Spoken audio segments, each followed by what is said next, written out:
So do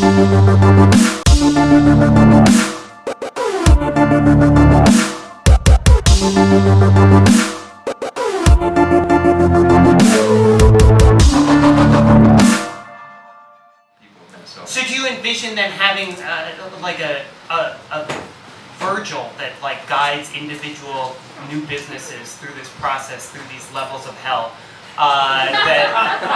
Someone help me out with the Virgil reference. It's yeah, Dante's Inferno. Thank you, liberal arts. Thank you, Attorney General Brandon Morrison.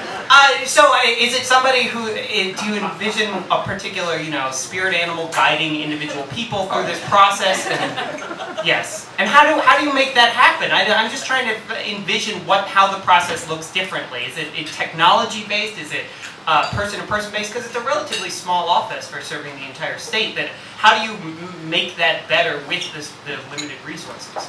A lot of it is technology, but everything that we do, we've got to think of it as a person-to-person type of interaction. There's going to be another person on the other end of whatever you do with any state government agency. So that's important. So I think the idea of a shepherd is a good one. I think holding hands is something that I did for tens of thousands of businesses at the Department of Revenue. So absolutely, I want to either myself reach out to people, hold their hands and say, we can find a way to help you set up whatever you want to do. But if I don't do that, I know I can turn the tables here and apply the skills I've earned in state government and demonstrated in state government to train those staffs that I'm going to work with and trust them to handle those duties and make sure we're providing the highest quality customer service in the nation. We're going to catch up. We're winning on elections, but losing on business.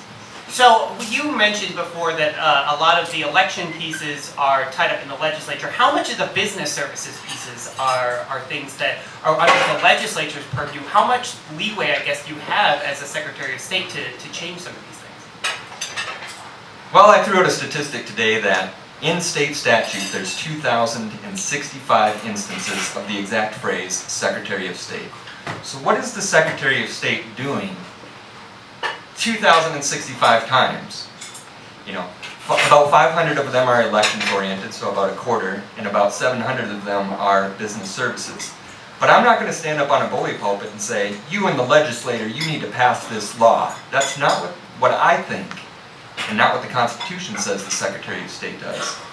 So the important part is to train staffs, make sure you've got high functioning, cost-effective technology, and you've got to reach out to those other agencies, state, federal, and local, and establish those partnerships to make sure that there is a stream of setting up a business here. We can streamline it. You'll hear my opponent say it, but I dug those trenches.